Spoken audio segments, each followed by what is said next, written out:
Today we've got America obliterates half of Iran's navy in 8 hours. Operation Praying Mantis. Let me repeat that again, guys. How? This is not a typo. I don't believe it is. America obliterates half of Iran's navy in 8 hours. That's crazy. Yeah. To be fair, yeah, like if there's any country in the world that's capable of stuff like that, is America. And the thing is, I don't even think it's just like Iran. I don't think it's just Iran. I think if America really wants to, they could literally obliterate even the UK, the Royal Navy. They could obliterate the Royal Navy within 8 hours if they really want to. Maybe not, okay, maybe not 8 hours quite, but like they could obliterate, the Royal Navy if they really want to. These men are powerful, strongest military in the world by far. Even as a Brit, I got, put my ego aside and just admit reality, bro. This is what reality is. America is just by far the strongest nation on the planet. But yeah, Mike, do you have anything you want to say before we dive in there? I'm excited to watch this video. It's been Yeah, highly requested. He's very informational, yeah, got great videos like his energy. yeah. And yeah, man, I want to learn more about military and more. So yeah, so this is a great person to watch again, man. So let's get straight into it, bro. Yeah, make sure to smash this like button, guys. Subscribe. We're closing on 3K. Help us get there as soon as possible, guys. Enough talking, let's go. Ah, yes, the time that the U.S. Navy got upset and destroyed half of Iran's entire naval fleet in a single 8-hour workday. 8 hour work. Today we're covering Operation Praying Mantis. But real quick, this video is sponsored by Zydax Custom Gaming PCs. They are all built right here in America. Get that bag, man. Tech support and a lifetime warranty. It's the computer that I use and the one that I would recommend. I'll have them linked down below if you want to check them out. Let's get to this video. All right, important background info. 1980, Iraq decided to invade Iran. Why? Don't really care. Not pertinent to the story. However, at the end of that war, Iran decides, hey, we're going to pull a page out of the old Art of War by Sun Tzu. We're going to cut off the enemy supply lines, deprive the enemy of nice things. It's going to work out great. Iraq's got a weak navy. We're going to wipe out their navy, and then every time they send out an oil tanker through the Persian Gulf, we're going to blow that up. So they can't sell any liquid dinosaur. They can't make any money. They go broke. We win the war. Hooray. It's a solid plan. So they do exactly that. Then Kuwait comes out of left field and they're like, hey, we've been financially backing Iraq through this entire war for the past 7 years. We need to make sure they win so we can get our money back. So we're going to go ahead and let Iraq use our oil tankers to export oil. So Iran is like, well, that's an easy problem to solve. I'll just blow up all the Kuwaiti oil tankers as well, which is exactly what they do. But here's the catch. Kuwait at this point in time is like the one major exporter of oil that wasn't really part of OPEC, meaning that they were selling oil on the global market significantly cheaper than everybody else, driving down the entire oil market. And now that their oil tankers are getting blown up as well, it means that Kuwait can no longer sell oil on the cheap, meaning that Iran has now inadvertently committed the cardinal sin of the late 20th century, raising gas prices. Now the entire Western world looks over at the Persian Gulf like, the fuck? And that's one thing you don't want to do, bro. Upset the West or America, bro. If you do that, you're done. You're done. Because NATO is coming for you, man. Do you know what NATO is, Mike? It's like a alliance of a lot of Yeah. European countries, or just not European, but just world countries, right? Yeah, mostly Western countries. I'd say, Yeah, yeah, Western countries. North Atlantic Treaty Organization, formed, I believe, in the 1940s or so. Yeah, don't upset NATO. Simple as that. Century, raising gas prices. Now the entire Western world looks over at the Persian Gulf like, the fuck? The ghost of Sun Tzu's sitting there shaking his head like, that's the one exception. I would have messed with any supply line except for that one, because we all know what happens next.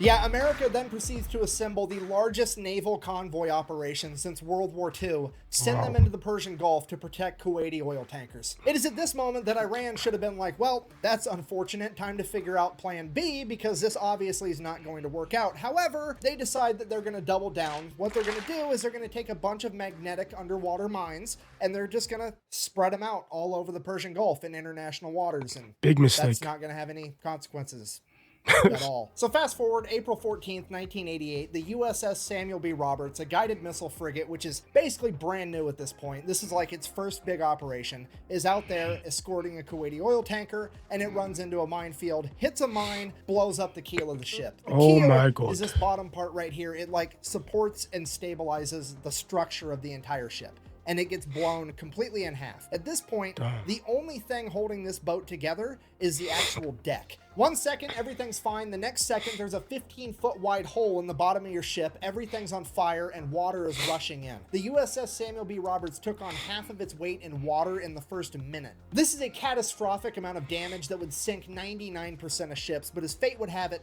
the crew of the USS Samuel B. Roberts had already been winning competitions for having the best damage control crew in the Navy. So the entire crew gets to work. They're putting out fires, they're plugging holes. They're literally cinching the hull together with steel cables trying to stabilize it because the only thing holding it together is a deck at this point. Over the course of the next 5 hours, the entire crew fights their ass off and somehow manages to get the situation under control and limp the ship all the way back to Dubai where they can get it to a port. And the most incredible part of all of it, not a single American was killed, only 10 men were injured during the fire and the initial explosion. That's incredible. You know, it's incredible because now Iran is finished. You know, they tried to like blow up a ship, one of the American ships. It didn't work out. All of them survived. No one died. No one died. You know, that's why it's important. Training. That's why Americans and even the Brits, they don't play about their training, man. Safety is the number one priority for most of their stuff. You know, but this is a big mistake from Iran. You know what? Listen, the vibe I get from Iran is this man, they think because they've got nuclear weapons, you know, they can do whatever they want, bro. You know, they have this arrogance about them, Iranians, Mike. It's a man are arrogant as hell, bro. Not all of them. I'm talking about the government. Very arrogant people, you know. They think nobody can mess with them, you know.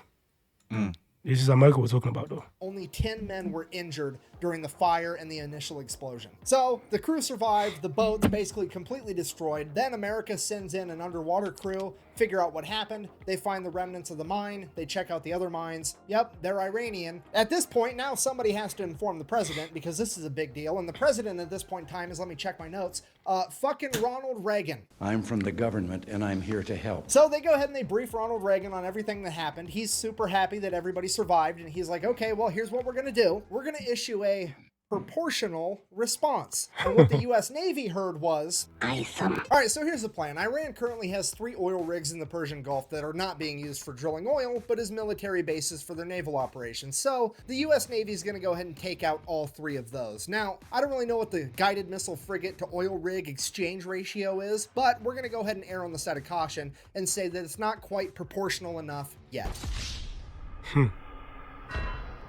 So Iran also really only has like 2 modern naval vessels. That's the Iranian frigate Sahand and the Iranian frigate Sabatland. They're going to go ahead and take out at least one of those, maybe both. We'll see how proportional they want to get. And then by the time they get all that done, that should be a nice 8-hour workday. It'll be time to clock out and go get some ice cream. So in order to get all this done by quitting time, they're going to go ahead and establish 3 different surface attack groups. Each group is going to have 2 destroyers and 1 bonus ship. That bonus ship is either going to be an amphibious landing ship or a frigate. Either way, they're all going to be identified as Bravo, Charlie, and Delta. Bravo group is tasked with taking out 2 oil rigs. Charlie group is tasked with taking out the 1 remaining oil rig. And Delta's mission is to go hunt down those 2 frigates and take them out. And then just for insurance purposes, we're also going to have the USS Enterprise parked right outside the Persian Gulf to provide air support, you know, that's an in case we need overkill. it. So April 18th, 1988, 4 days after the mining of the USS Samuel B. Roberts, Operation Praying Mantis goes into full swing, and Bravo Group shows up at their oil rig first. At which point they radio over to the oil rig and inform them that they will be blowing it up in 5 minutes and that they should all leave. So a bunch of people start leaving. They hop in tugboats and take off. Bravo Group, seeing that they're making an honest effort to actually evacuate, agrees to give them 15 more minutes. So fast forward 20 minutes later,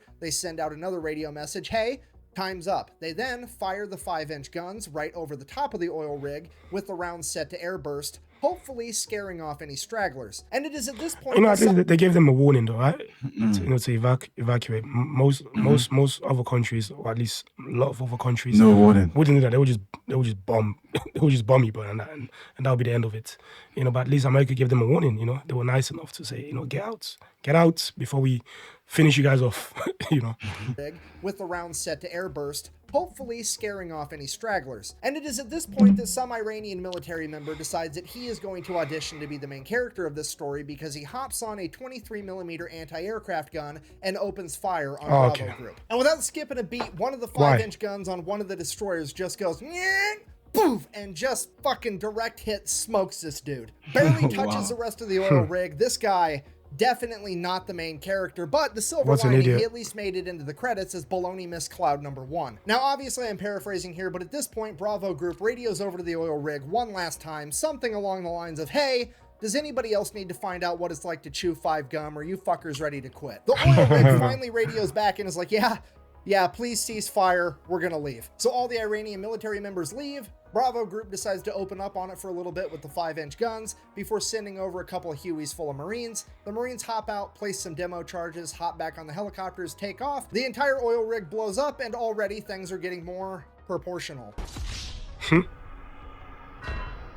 Yep. And while all that was Definitely not happening, Charlie proportional. Group made it to their first oil rig as well, and pretty much the exact same thing played out. The only differences were Charlie Group didn't have Marines to place the demo charges, they had Navy SEALs, and when the Iranians opened up with the 23mm anti-aircraft guns, they just decided to keep firing 5-inch shells at the oil platform until it burst into flames and burnt the entire thing to the ground. At which point, the commander of the destroyer kind of looks over at the Navy SEAls and is like, What I'm learning sorry, from I this guess is you don't guys mess have with to sit America, this one man. out. What'd you say?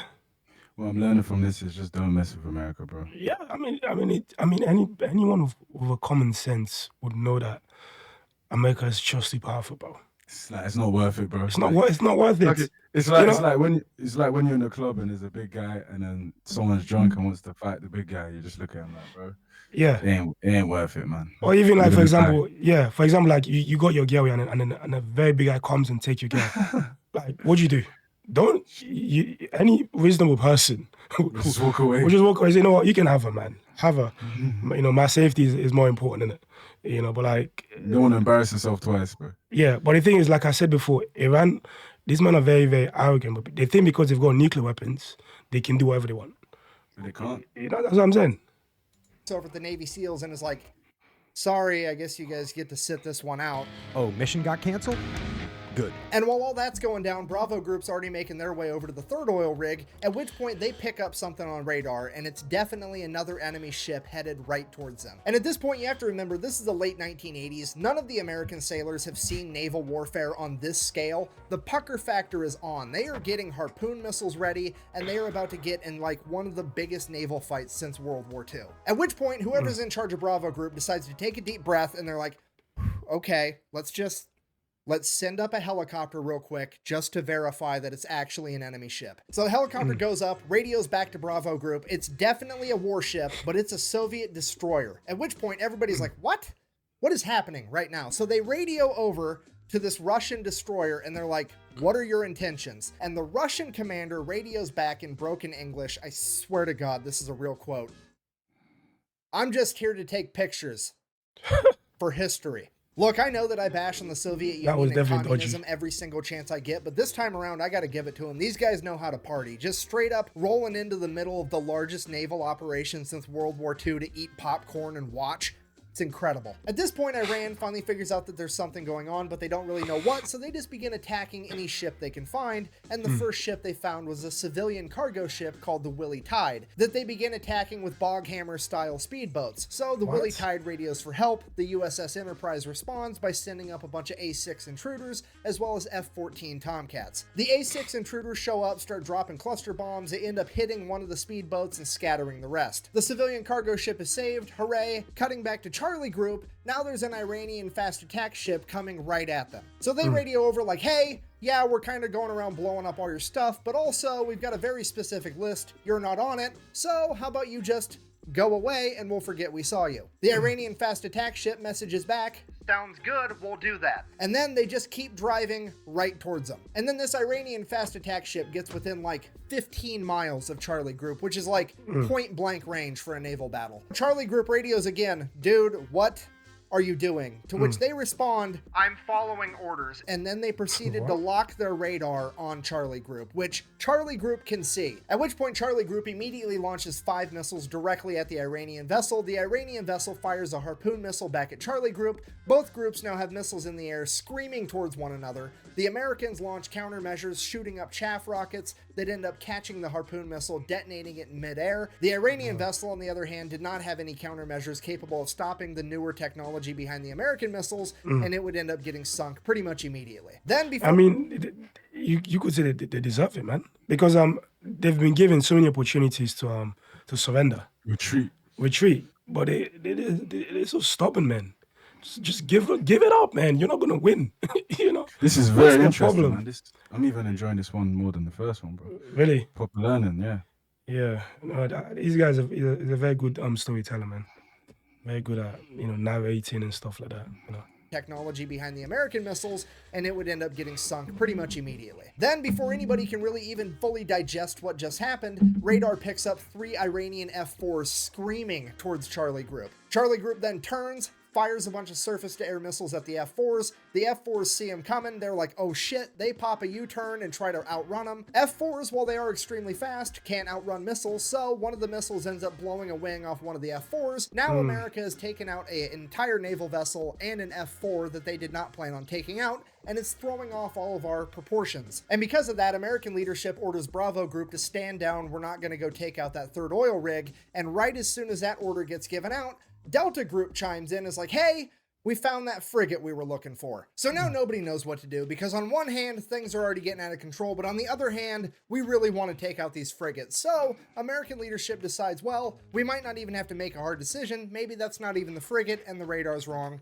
Why don't you go ahead and send a couple A6 intruders over, do a flyby. They can verify that it's actually this new modern frigate, and if it is, What's we'll a make a frigate? decision from there. Or so they thought, I have no because clue, the bro. A6 pilots Frigates. Hey, let us know in the I have comments no what a clue. frigate is, please. Yeah. I've been wanting to ask that, but I thought he was going to explain at least. But he probably said before, but yeah, let us know, please. Thank you. are about to decide that they are in fact the main characters of this story. You see, the USS Enterprise and its aircraft aren't really supposed to be doing a whole lot. They're more or less just there for insurance. In fact, they're only allowed to engage the enemy under one of 2 conditions. One, the President of the United States signs off on it, which is actually what happened with the speedboats earlier. Or 2, they get fired upon first. So they got told to go fly by this boat to verify that it is in fact the new modern frigate, but they didn't get told how to fly by the boat, so they drop down 50 feet above the water and just gun it, and they buzz the entire ship. So the ship opens fire with its AA guns, but these planes are so low to the water, the AA guns can't actually aim down low enough, so all the anti-aircraft fire goes right over the top of them. They continue to stay low enough till they get out of anti-aircraft gun range,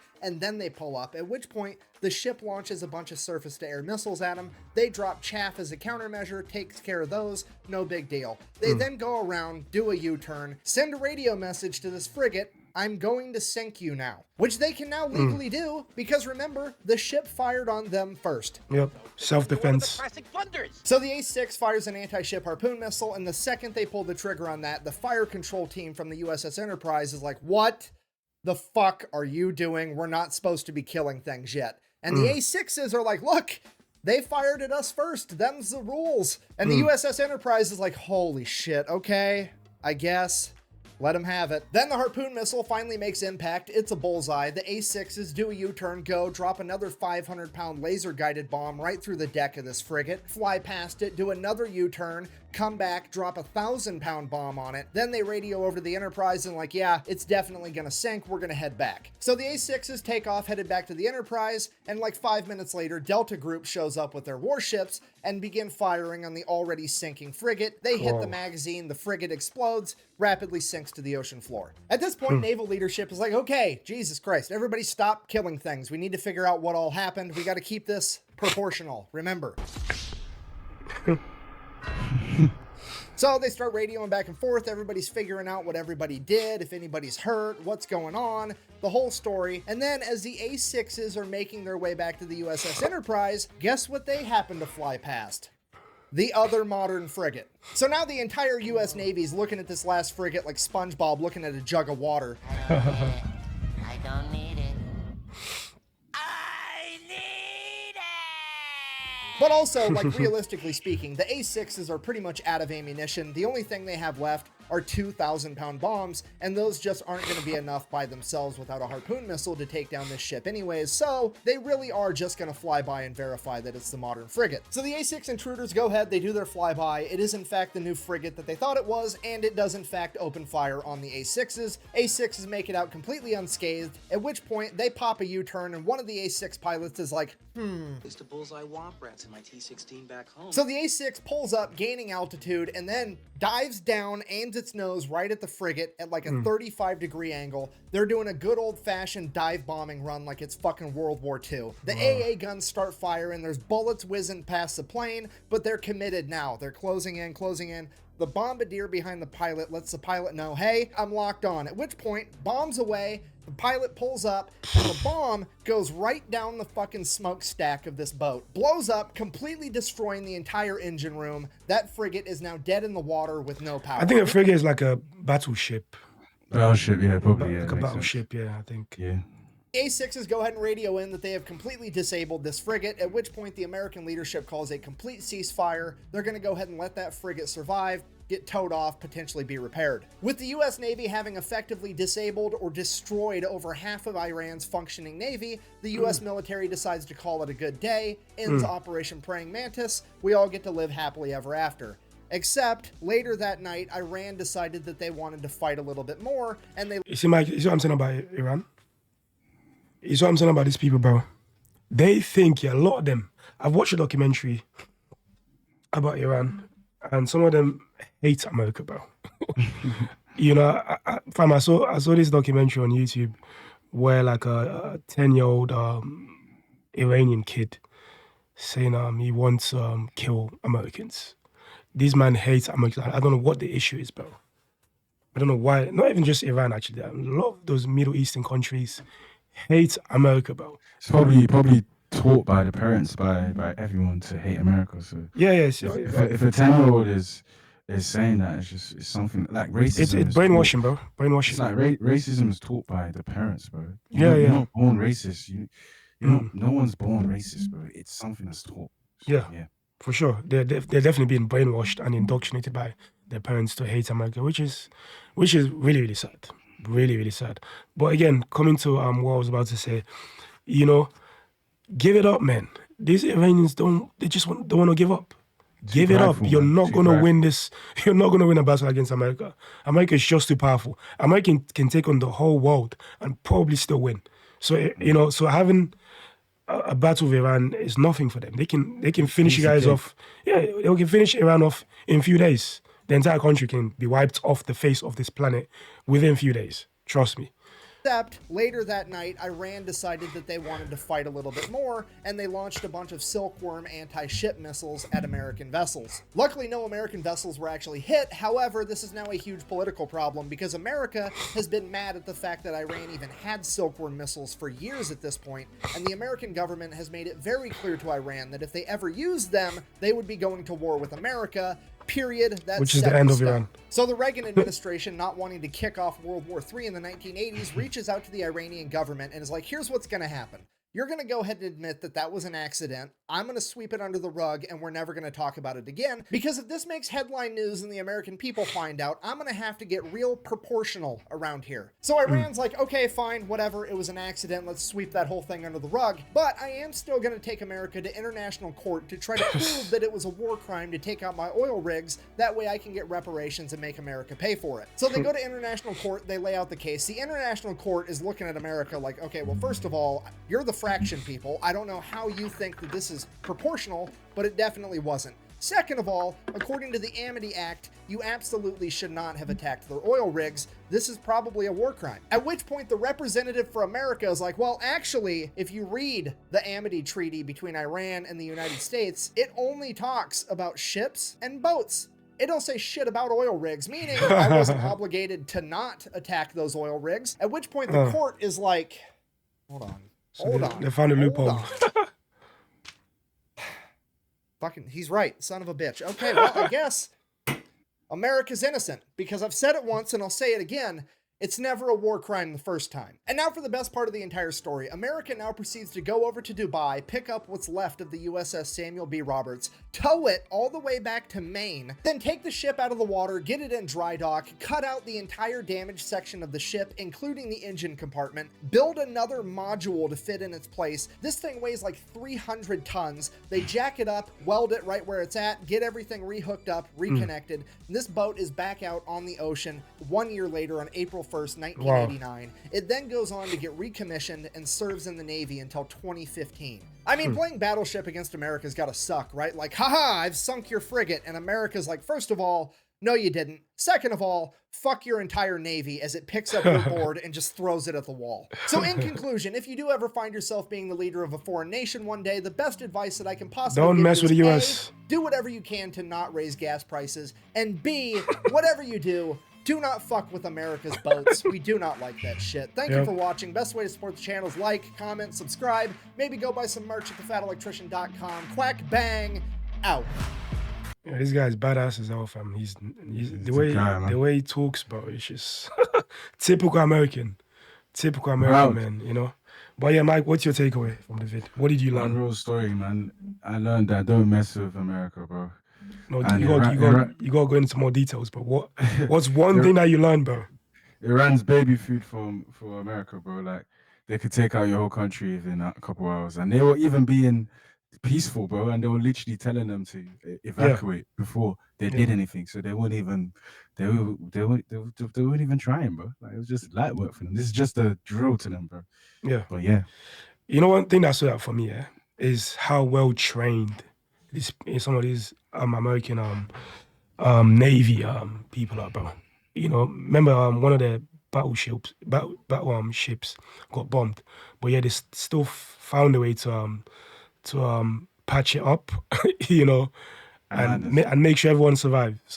Many other navies out there would have probably lost many men during that. Facts, bro. You know, a lot of people would have died, but you know, these men are so well trained that they can come out of any scenario, bro. And when you have people that are well trained, backed with the money, backed with the technology, man, backed with the bravery, the what's the word? Patriotism. patriotic. Patriotism. Patriotism. Patriotism. You're not gonna win, bro. America is just too powerful. You know, it's too powerful, man.